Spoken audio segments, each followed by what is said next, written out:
Ngayon po naman, ang ating mga interrogators ang may pagkakataon para sila ay tanungin. Umpisahan po natin. Si Dean Antonio Torralba, magtatanong kay Pia Magalona. Magandang gabi, Ginang Magalona. Ito pong tanong na ito ay magkahalong teknikal at hindi. Sana po ay matutukan natin yung hindi. No? Kasi merong isang dokumento ng tinatawag ng Guttmacher Institute. Ang Guttmacher Institute ay yung opisyal na tagasaliksik ng Planned Parenthood. Ang sabi nila, 50% ng mga babaeng inabort sa states, nag-abort sa Estados Unidos, ay nanggaling sa contraception. In other words, they were practicing contraception. Now, dahil hindi naging successful yung contraception, nag-resort sila sa abortion. Kung totoo po yan, at sinasabi ko pong totoo, ano po yung pag-aaral na yan, ano po sa palagay ninyo,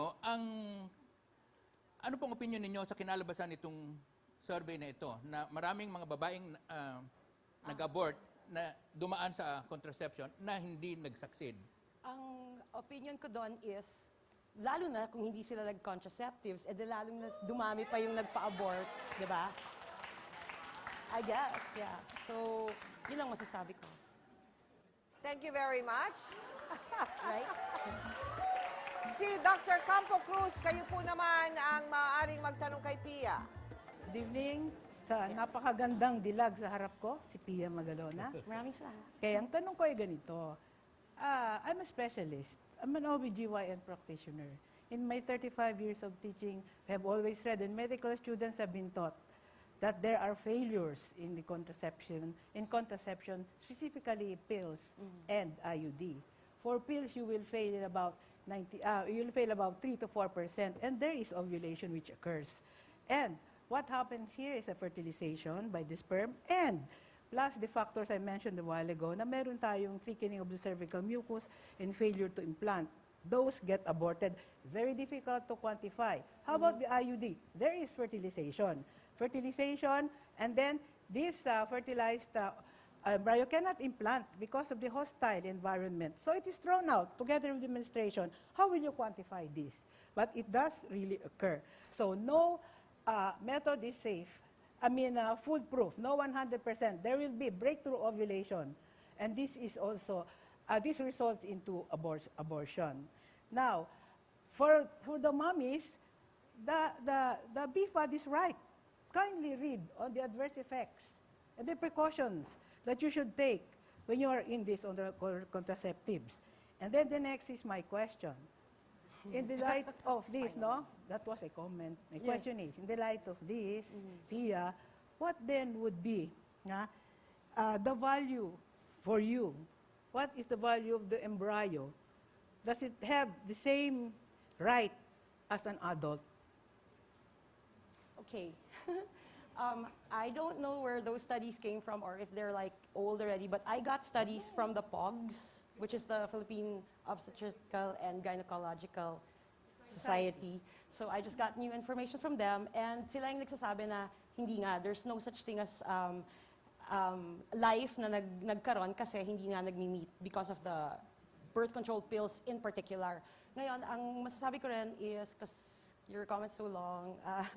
Wait, I had something kanina.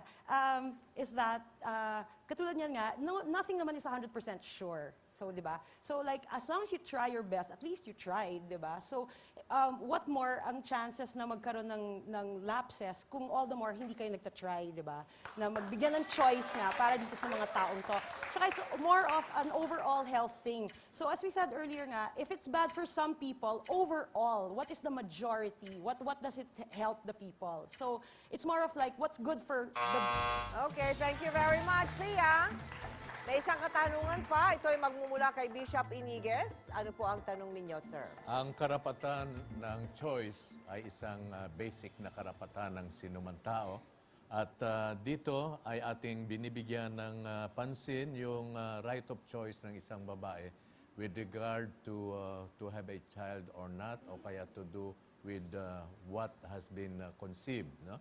Pero sa batas na ito, waring binibigyan lamang ng impormasyon tungkol doon sa mga kapinsalaan, tungkol doon sa maaring ibunga nitong mga gamot na maaari nilang gamitin, pero waring kulang pa rin doon sa mas mahalaga para ang right choice ay magawa, at yan ay ang moral principle, yung kamalayang moral na palagay ko ay kulang dito sa batas na ito.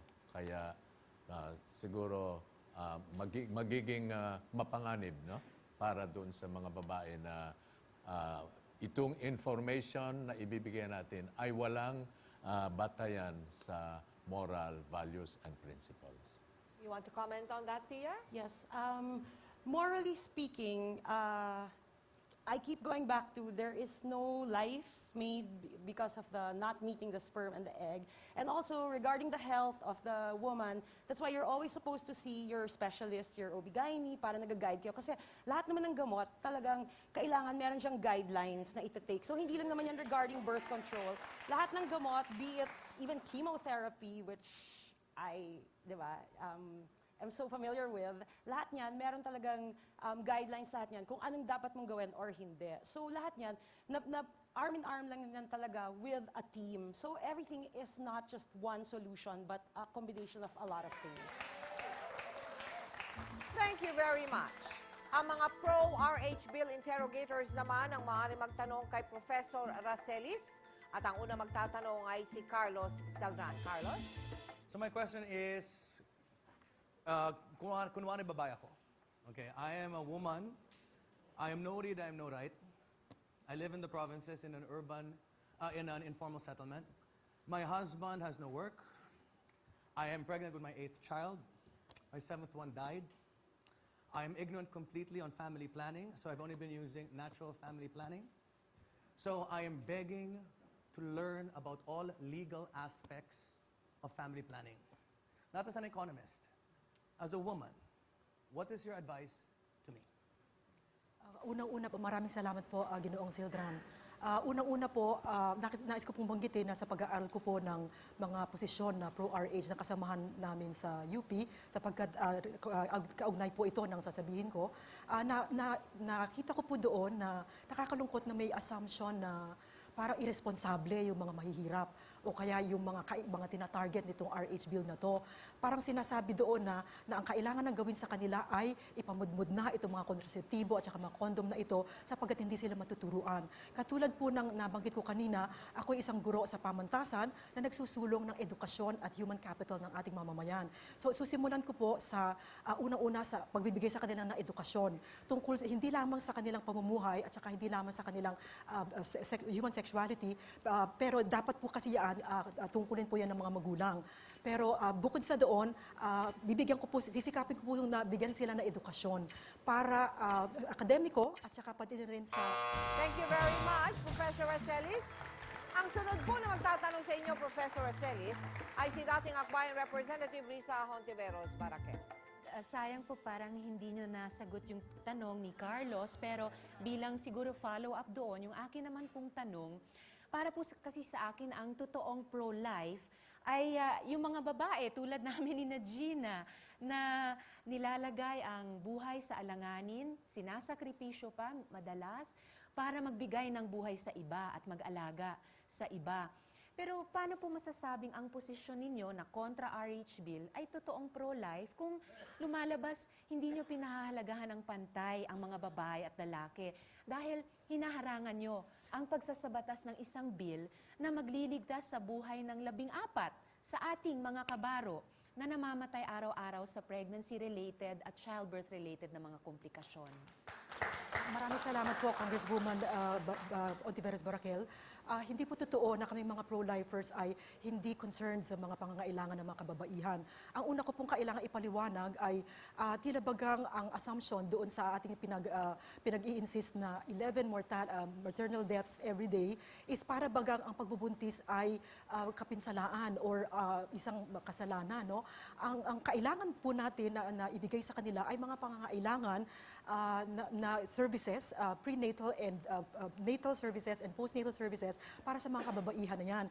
Na sa pagkakaalam ko, hindi ibinibigay at isinusulong ng RH bill. Sa mga pag-aaral, sa mga pag-aaral po, ang mga kakailanganin para ibaba ang mortality rate na yan ay hindi kasama po ang mga isinusulong sa RH bill. For example po, yung mga prenatal and postnatal services and very professional medical and nurse-related services para matulungan po ang mga ina para sa kanila. Thank you very much. Si Dr. Claudio, maaari ninyo na pong tanungin. It's your turn now. Good evening, Professor. No? Kapwa ko profesora sa UP. Ang una ko pong sasabihin, ako ho ang spokesperson ng mahigit 100 UP professors that signed in support of the RH bill. No? At hindi ho namin ever sinabi yung ang mahirap ang may kasalanan sa kahirapan ng bayan. Ngayon po, ang siyensya po, nagugulat po ako dahil doktor din po ako ng medisina. At napakalinaw pong sinasabi ng major scientific organizations, especially the Philippine Obstetric and Gynecological Society and its International Federation, na hindi po abortifacients ang major contraceptives, pati ho ang WHO.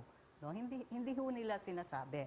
At nais kong sabihin din po na kung basahin nyo ang side effects ng paracetamol, isang napaka-safe na gamot. Pag pinigay natin, nakakatakot din po ang side effects. Yung sinasabi rin nyo tungkol sa mga oral contraceptives, lahat po ng gamot may ganyan, di po ba? Ngayon, ang UP College of Medicine, ilang beses na yung kanilang council has said that they support the bill. Your own dean in NCPAG is supportive of this bill, ma'am. So here's here therefore is my question, diba? First of all, I think as ethical scholars, it is necessary that we defer to the expertise of people on this bill. I think that as ethical scholars, we have to give our people the complete and adequate information instead of saying that contraceptives cause cancer without explaining about side effects. And lastly po, as UP professors, we cannot, as you have done, say that this is the morality only. Kasi ho, yung moralidad na gusto nyo, hindi naman ho kami immoral dahil lang nagkakaiba tayo ng pananaw tungkol sa sexualidad. At dahil ho binabayaran ho tayo ng mamamayang Pilipino, kailangan ho, mas malawak naman po kaysa sa presentasyon nyo ng moralidad ang inyong sasabihin kung nagsasalita po kayo bilang profesor ng UP. Thank you very much, Dr. Sylvia Claudio. Professor Racelis? Maraming salamat po, Dr. Claudio.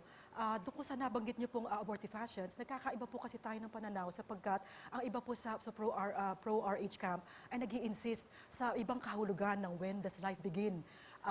Hindi katulad na nabanggit kanina ni Bishop Tendero na nag-agree sila na fertilisasyon ang punto ng pagsisimula ng buhay. Ang iba sa inyo nagtutulak na ang kahulugan nito ay i-move sa point of implantation. Kaya hindi nagkakaiba tayo doon. Ang kailangan nating pagtuunan ng pansin ay ano ba talaga ang sinabi ng siyensya tungkol doon sa pagsisimula ng buhay. Isa pong mahabang salaysay to, pero marami na po kaming unang-una sa PMA, sa Philippine Medical Association, at marami pong aklat sa medisina ang nagsasabi na nagpapatunay na life begins at fertilization. So, kung magkaiba po tayo ng pananaw doon, ay doon po siguro nang gagaling ang ating pagkakaibang pananaw. Na ang kanina pong nabanggit ko tungkol sa moral na kamalayan ay itong common sa ating kabihas ng Pilipino. Ang pagiging tapat, for example, pagiging mapagsakripisyo, lahat yan ay common para sa ating... Thank you very much, Professor Racelis.